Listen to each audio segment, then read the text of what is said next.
Hi guys! Welcome back again to my YouTube channel. By the way guys, my name is Jab. Kumusta naman po kayong lahat?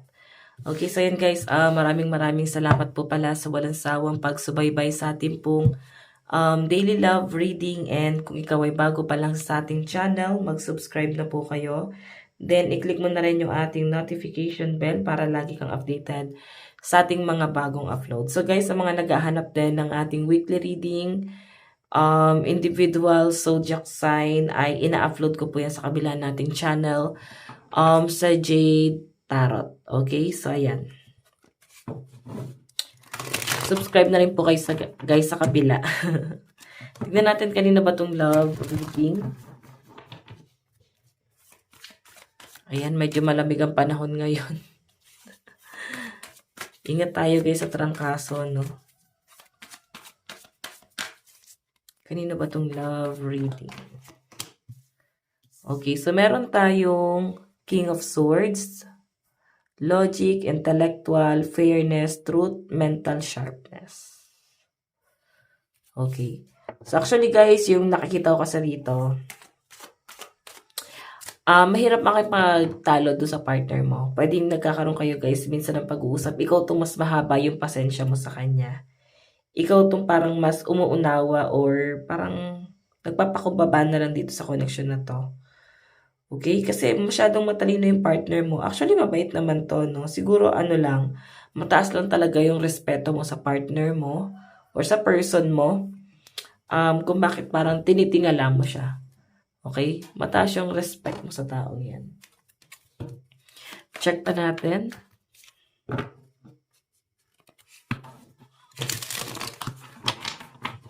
Kanina po itong love reading.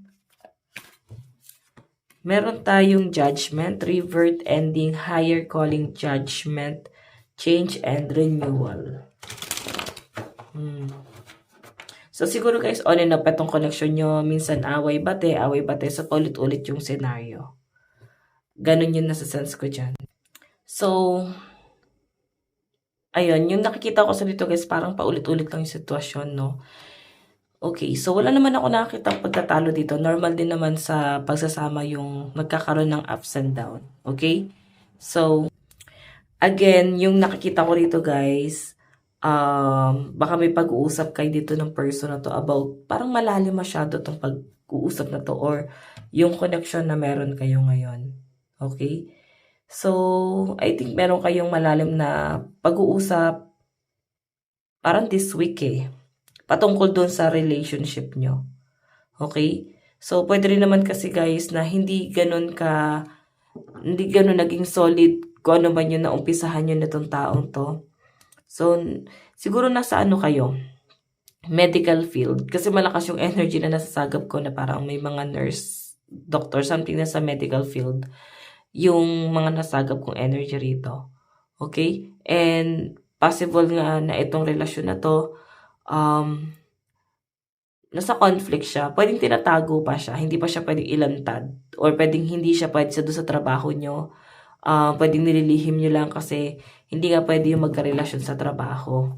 Okay, medyo nakaka-pressure to para sa inyong dalawa kasi nga, tinatago siya guys. Okay, so titignan pa natin. Okay, so check pa natin.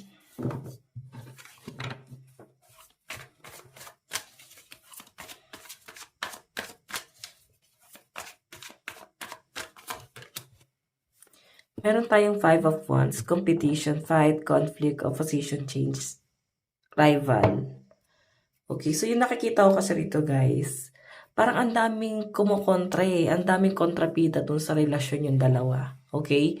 Pwedeng family niya, ang daming nakikialam, no? So parang hirap kayong gumalaw sa mga sarili nyo. Or parang hirap kayong gumawa ng desisyon ng partner mo kasi may nakikialam, may nakikisali. Yun yung nasasagap ko rito. Okay? Check pa natin. So, pwede kayo sa pinag-uusapan nyo to ng partner mo. Pwede nakikialam yung magulang niya Parang hindi kayo nagiging goods. And isa pa guys na nakikita ko dito. Parang against sila sa inyo. Ang dami nilang judgment sa inyo. Ikaw tuloy, parang napagdududahan mo eh. Pwede kasi pagkaharap ka, mabait naman sa inyo eh. Okay, pero ramdam mo kasi na parang kaplastikan lang yon. Ramdam nyo na parang iba naman yung sinasabi nila sa inyo sa totoong nararamdaman talaga nila, no? So, nafe-feel nyo yun sa sarili nyo. Again, meron ditong energy ng Five of Wands, pagtatalo, pag-away. Hindi to patungkol sa inyo ng partner mo. Mukhang okay naman kayo. Pwedeng wala din magawa yung partner mo sa sitwasyon. Hindi siya makapamili kasi mahal niya rin yung family niya, mahal ka rin naman niya. Pwede guys, vice versa. Baka yung family mo yung may ayaw dito sa partner mo. Okay? So, ang hirap talaga guys sa relationship pagka hindi pa rin kayo makawala doon sa pamilya eh. Okay? Na para bang hinahabol pa rin kayo, may obligasyon pa rin kayo sa kanila. Pwedeng sinisiraan yung partner kasi nga may ina-expect pa sila doon sa taong yun. Okay?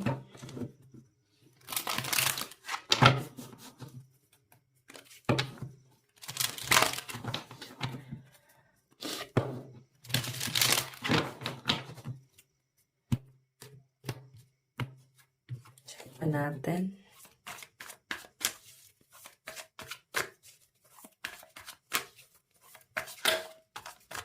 Additional message.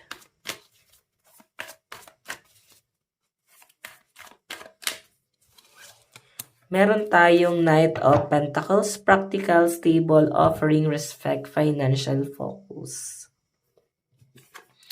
So guys, si Knight of Pentacles, yung person mo kasi, workaholic naman siya. Nakapokus siya dun sa trabaho eh. Nakapokus siya dun sa career niya. Ginagampanan niya yung, parang ginagawa niya yung obligasyon niya para dun sa inyong dalawa. Sobrang responsible naman yung partner mo. So, habang yung partner mo guys nakapokus dun sa goal yung dalawa, nakapokus siya dun sa future yung dalawa, ikaw nakapokus ka dun sa mga kaaway. Nakapokus ka dun sa mga kontrabida. Siguro kailangan, huwag mo nalang pansinin itong mga kontrabida na to. Okay, kasi nakakasama lang siya sa inyo eh. Nakakasama rin siya sa pang-araw-araw ninyo ng partner mo. Di ba dapat nakapokus ka lang doon sa pamilya nyo, nakapokus ka lang sa relasyon nyo ng partner mo, nakapokus ka sa goal nyo. Tignan mo tong partner mo, straightforward. Siguro kasi hindi mo na kinakaya eh. Hindi mo na kinakaya yung pagsasabotahin nila or parang natututo kang lubaban. So, wala naman kasi guys, parang hindi matatapos to hanggat nagpapaka taas yung isa. Okay, walang nagpapakumbaba. Ganon. So, kailangan may magpakumbaba. So, alam niyo guys, ito ha, sasabihin ko lang sa inyo, patulan mo man yan sa hindi, lalala pa rin yung sitwasyon. So, dun ka na lang siguro sa sitwasyon na kahit pa paano guys, makakales. Okay, makakales na ng problema or at least, parang hindi magiging masama or pangit yung image mo. Siguro mas maganda wag ka na lang pumatol. Focus ka na lang dun sa goal. Basta parang ang daming haters dito. Pwede hindi naman to guys. Pwede hindi lang to guys sa family. Pwede sa mga taong nasa circle nyo. Pwede may nakakaalitan ka. Pwedeng sa karelasyon niya before. Baka ex niya guys na naghahabol di maka-move on. So may nakikita kasi akong problema rito. Check pa natin. Kanina po itong love reading.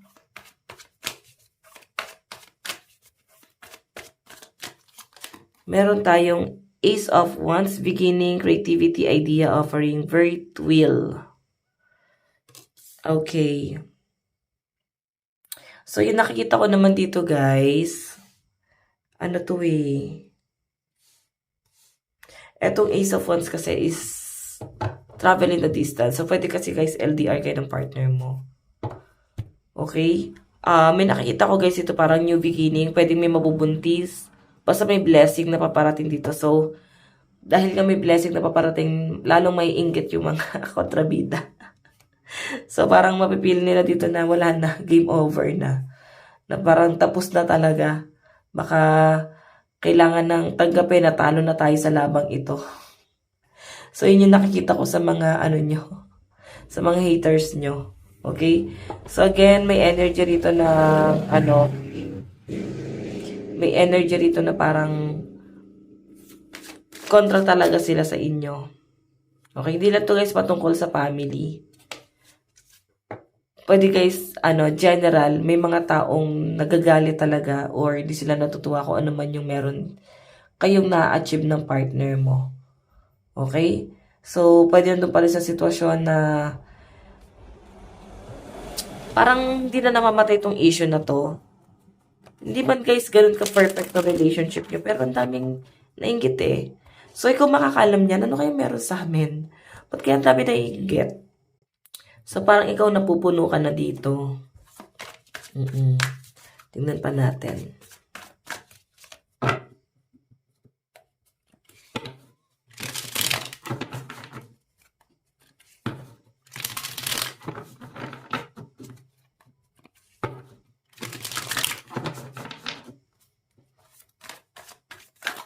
Additional message.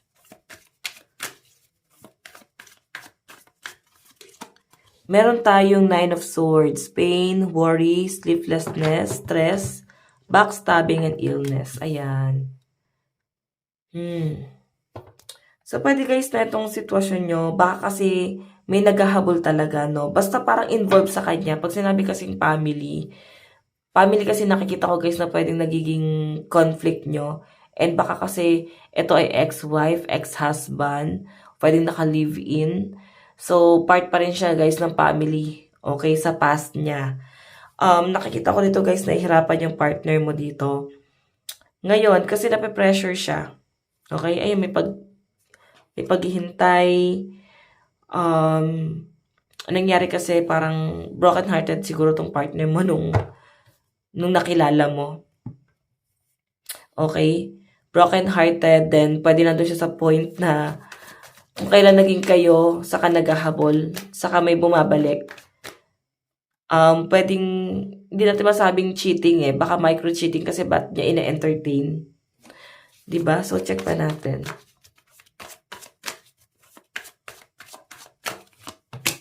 Meron tayong 2 of Swords. So, ikaw nagkakaroon ka dito guys ng hesitation. Parang hindi nata to worth it. Ganun yung nasa-sense ko sa inyo. Parang hindi na to tama. Parang ano na to, parang kalabisan na to. Parang sobra na. Kung sakaling parang papasawa ng bahala mo to guys. Parang piling mo abusuhin ka na lang ng partner mo. Check pa natin. Kasi ito guys nagkakaroon ka na ng hesitation. Napadududahan mo natin itong partner mo or itong person mo kung hindi mo pa naman siya guys karelasyon. Parang dun ka sa point na mamili ka. At magkaroon ka ng desisyon. So parang ang weird ng mga action niya, ang weird ng mga sagutan niya sa inyo na parang meron pang laman or may something pa.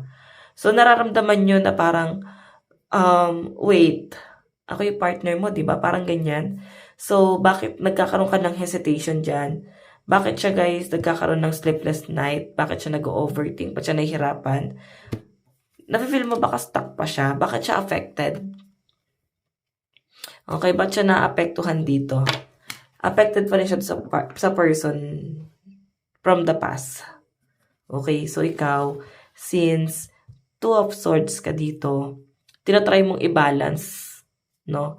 Tinatry mo na unawain yung sitwasyon, pero talagang nakaka-stress. Okay, talagang yung pinapakita sa akin dito guys, hindi mo na kinakaya. Kasi ikaw na yung nahihirapan dito eh. Nakikita mo siya nahihirapan eh. Hindi ka nahihirapan dahil nahihirapan ka talaga. Literal. Nandun ka sa point na nahihirapan yung loob mo. Kasi yung pinaka-main na nakikita ko dito, nahihirapan ka kasi nakita mong nahihirapan yung partner mo. Nasasaktan ka pag nakita mong nasasaktan siya. Hindi dahil sa inyo. Nasasaktan siya dahil sa ibang tao. Okay? So, ayan. Parang bigla ko may na channel na energy na siguro iba sa inyo habang nakikinig dito, nasa biyahe. Yun yung parang may bigla lang ako na channel na energy na parang something na nagbabiyahe. Baka nagbabiyahe kayo. Okay, ano? Again, balik tayo sa topic. Five of Swords, War, Hostility, Dishonesty, Theft, Victory, and Hurt. Sobra ka nasasaktan kasi parang dalawa na kayo dito. Bakit parang naguguluhan siya? Bakit parang nahihirapan siya? Bakit ganyan yung action mo? Ba't ang weird? Hindi normal. Okay? Kaya parang lalo kang nahihirapan sa ginagawa niya kasi may mga pinapakita siya rito na na pakikitungo sa inyo na parang may hindi normal dan yung pakikitungo niya dito sa taong yon. Okay? So, kaya siya guys nagkakaroon ng pag-aaway. Pwede guys na parang nagkakaroon ng confrontation ngayon or pwedeng lately lang to nangyari. Itong confrontation na to. So, until now guys, hindi siya mawala sa sistema nyo yung mga past issue na yan kung nangyari na siya sa past. Okay, check na natin. Meron tayong 10 of Wands, oppression, burden, hard work, responsibilities, and duty. Okay, so yung nakikita ko sa dito guys, wala kang makuha ang tamang sagot sa partner mo.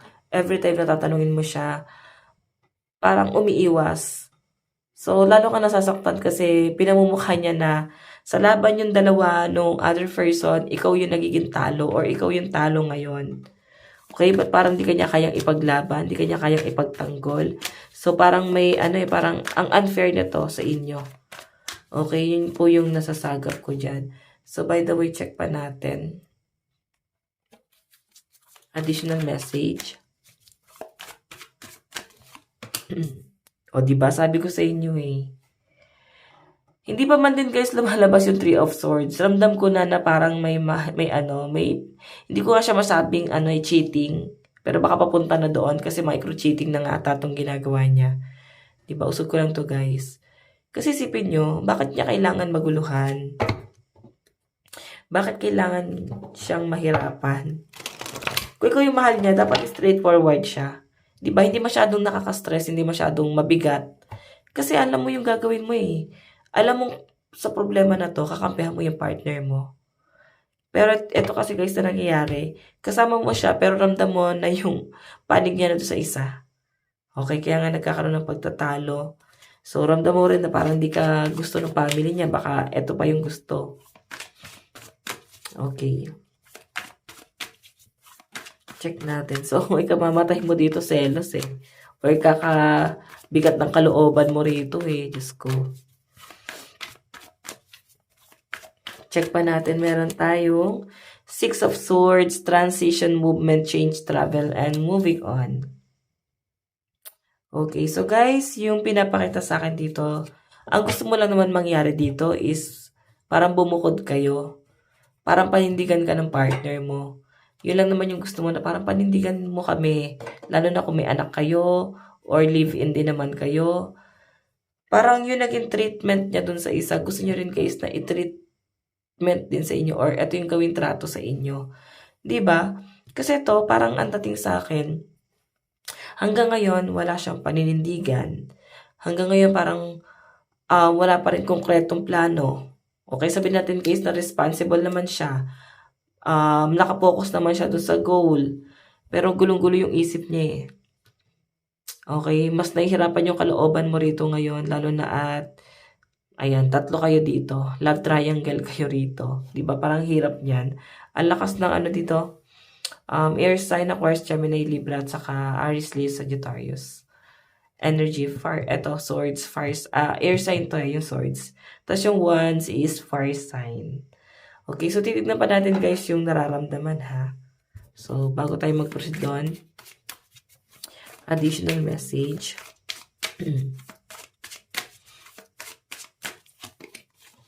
Meron tayong let's nurture our love every step of the way. So, yun. Ang parang sinasabi niya kasi dito, parang i-build up mo rin siya. I-build up ka niya kung nakikitaan ka niya ng effort. Parang ganon.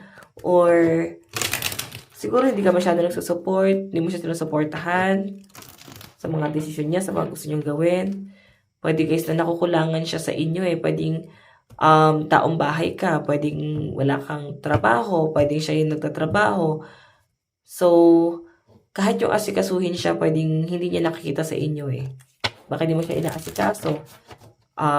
Nafe-feel niya kasi dito yung mga pagkukulang mo eh. Okay, so check pa natin. Meron tayong time apart can bring us closer. Ayan. So, yung nakikita ko rito, guys, time apart can bring us closer. Parang kailangan nyo ng time together eh. Kasi pwedeng magkalayo kayo. Or di na kayo guys masyado nag-usap. Pwedeng LDR din. So, kung bakit guys, eto, kulang kayo sa bonding. Parang kailangan nyo lang mag-bonding. Oo. Para maayos to. Kung gusto nyo pa rin to maayos. Additional message. Meron tayong, your soul shine brighter than the star. Ayan. So, alam nyo guys, until now, nagagandahan pa rin, nagagapuhan pa rin sa inyo yung partner mo. Meron tayong with you, forever feels reals. Okay, so yun. May infinity eh. So, hindi naman nawawala talaga yung love niya sa inyo. Ano lang siya, naguguluhan lang siya rito. Kasi nga may distraction. Lalo na kung dati niyang minahal, di ba? So, tignan natin nararamdaman sa inyo ng partner mo. Okay.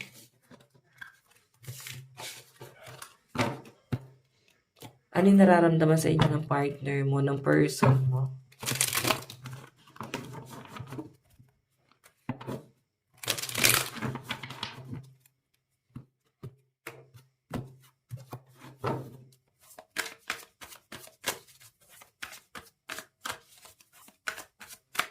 Ano yung nararamdaman yung person sa inyo? Meron tayong the Empress, abundance, fertility, pregnancy, marriage, creativity, and pleasure. So, buntis ka ba? Or nabuntis mo siya? Kasi eto guys, pregnancy to eh. Buntis to si the Empress. Abundance. Na-feel niya mukhang ano kay or nararamdaman niya sa inyo guys, parang siguro may dahilan ko bakit kanya pinili. Okay, pwedeng meron siyang nabe-benefit sa inyo. Pwedeng meron kang nagagawang malaking bagay para sa kanya. Okay, napapabor naman sa kanya ngayon. Meron tayong 2 of Wands, success, plan, security, control, travel, vision. So, LDR nga ata kayo guys kasi parang pauwi na rin to, no? Ayan o, nakatingin siya sa inyo sa malayo. So, feeling ko may ano to, parang pauwi na rin to. Baka may pagkikita kayo. Hindi ko naman nakita, sobrang excited. Pero gusto ko niya makita at makausap din ngayon. Okay? Parang meron kayo dapat kailangan klaruhin. Or baka parehas kayo nasa abroad. Meron tayong King of Swords. Actually, ngayon mas play safe si partner mo eh. Kasi mas nakikita ko siya rito na matalino siya doon sa connection yung dalawa. Okay, no? Logic, intellectual, fairness, truth, mental sharpness. Okay, so nakikita ko siya dito na, alam niyo yun, paano ba to? Parang mas iniisip niya kasi guys yung kapakanan pa rin niya talaga. Okay? Iniisip ka niya, pero iniisip niya pa rin sarili niya. So, masasabi kong balance. Nasa balance tong si person. Okay? So, syempre, nasa play safe siya. Nandun siya sa point na parang dapat hindi siya madedehado. Okay? So, tignan natin. Yan kasi nararamdaman niya sa inyo guys. Pwedeng meron kang nagagawang pumapabor sa kanya. Okay, parang nagagamit ka nitong tao to. Willing pa rin siya magstay. Wala naman ako nakitang separation dito. Pero yun nga guys, may panggagamit. Okay, paano kanya tignan ngayon? Meron tayong Queen of Swords, Sharpness, Thought Leader. Matalino ka. So, kaya din siguro guys, nagkakaroon ng matinding diskusyonan sa inyo rito. Kung bakit din guys, nagkakaroon ng argument, like, di ka papatalo eh, hindi rin siya papatalo. Kasi parehas kayong matalino, guys. So, parehas kayong may pinag-aralan. Malakas ang intuition. Tingin sa inyo. Three of Pentacles. Collaboration, teamwork, skill creating, building, and plan. So, ang gusto niya lang din dito, guys, is pagkakaisa. Three of Pentacles eh. Or, pwede kasi yung pamilya mo yung may ayaw sa kanya. Siguro yun lang din yung gusto niya. Yung parang mahalin siya ng pamilya mo, tanggapin siya ng pamilya mo, or pwedeng vice versa. Okay? Tignan pa natin. Pasensya na guys sa mga sasakyan dumadaan. Meron tayong 9 of Cups, wishes, granted, plenty, happiness, wealth, comfort. So, yung bottom of the deck nyo guys is Knight of Cups. Alam nyo guys, ako to sarili niyang multo, no? Since siya yung gumagawa ng ganitong kalokohan, ikaw yung binabato niya na parang niloloko mo siya, may pinagsalosan siya rito eh. Kasi ginawa niya na nga before, di ba? So, parang ikaw yung binabato niya na may kausap ka lang, bibigyan niya guys ng malalim na kahulugan na gusto mo yung taong yun, no? Mahal mo yung taong yun, no? Ganun yun nasa sense ko dyan, guys. Takot ata sarili niyang multo eh. Ano yung plano? Ano yung gagawing action ni partner mo? Person. Relocation. Gusto ko naman panindigan na. Pero yung pagre-relocate kasi guys, mas mabigat lalo sa kalooban mo. Oo. Like, nilayo ka nga pero mas lalo ka napagod. Lagi kang puyat. Ang dami mong inaasikaso, dami mong kinukonsider. Para sa loob ng tahanan, ikaw lang yung kumikilos tapos siya kumikita lang. So, naging katulong ka. Parang ganon. And kung may mga anak kayo guys, ikaw yung nagmamalasakit. Parang ganyan. So, check natin. Meron tayong Queen of Pentacles. Yung action niya rito guys. Diba? Mas mataas ka ba sa kanya? Kasi nakikita niya na malaking tao ka eh. Okay? So, nakikitaan ka niya ng something na may nabe-benefits talaga siya sa inyo. Hindi man guys siguro sa pera. Pwede sa mga connection. Ganun. Check pa natin. So, wala kasang air sign, no? Air sign, Aquarius, Gemini, Libra. Additional message. Meron tayong in the ashes of hurt. Fresh dreams are waiting to be born. Even apart, my love for you stay strong. Diba? Sabi ko sa inyo eh, mukhang di kaya kayo magkasama. LDR. So, sabi niya dyan guys, kahit di kayo magkasama, yes, nagkakaroon lang ng tukso. Pero mahal ka pa rin niya.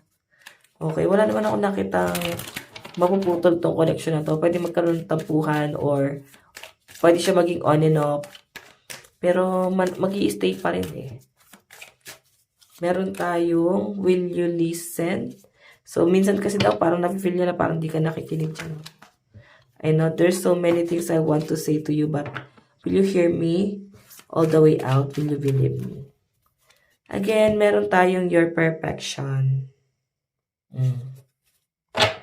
So, yung nakikita niya kasi rito, guys. Oh, diba? Attached to my ex. I'm attached to my ex emotionally, physically, and or spiritually. I need time and space to break this connection. Diba? Attached siya dun sa ex niya eh. So, eto, gusto kanya eh, yung close mo, yung imperfection mo, guys. Para sa kanya, perfect yun. Okay? So, kung ano man yung something sa inyo, guys, minahal nung taong to. So, check pa natin. Ano na may nararamdaman mo? Hindi ka na nakokontento rito, hindi ka na masaya. Pero napipilitan ka na lang. Parang ano eh. Napipilitan ka na lang, kailangan mo na lang magtiis, nahihirapan ka na, sasaktan ka na sa ginagawa niya. And the Hierophant, ayun. Pwedeng kasal siya dun sa ex or baka kasal sa inyo. Basta may involved dito ang marriage. Okay, tingnan pa natin. So, malakas yung earth sign sa side mo ha. Capricorn, Taurus, Virgo, air sign, Aquarius, Gemini, Libra. Additional message. Ano yung mga dapat mong gawin? 6 relocation. Kung hindi niya guys kayang panindigan or patunayan yung sarili niya sa binubuo niyong pamilya or sa relationship niyo guys, kasi hanggang ngayon pinag-iisipan mo pa rin ano yung plano na itong taong to. So, kung wala ka naman na nakikita or at sinisimulan niya, umalis ka na, huwag mo na kayaan na ma-stuck ka dyan. Okay, malakas yung air sign dito ko, Aquarius, Gemini, Libra. So, yun na rin sinasabi ng card, Cancer, Pisces, Scorpio, na parang kahit gusto mo yung taong yan, iwan mo na. Baka hindi na to worth it. Okay? So, in the near future, saan na ito papunta? Ito na isang card. Four of Pentacles, security, greed, stability, protection, financial acumen. So, yun nga guys, sabi ko rito, parang nag-hold back pa rin kasi talaga eh. So, yung problema nasa inyo na. Kasi nag-hold back ka dyan. Okay, di mo kayang bitawan. Or hindi naman na guys ganun kalalim yung emosyon mo sa kanya, pero meron kang dahilan kasi kung ka nag-stay. So by the way guys, ito lang po ang inyong reading. Bukas po ulit. God bless and love you all. Bye bye.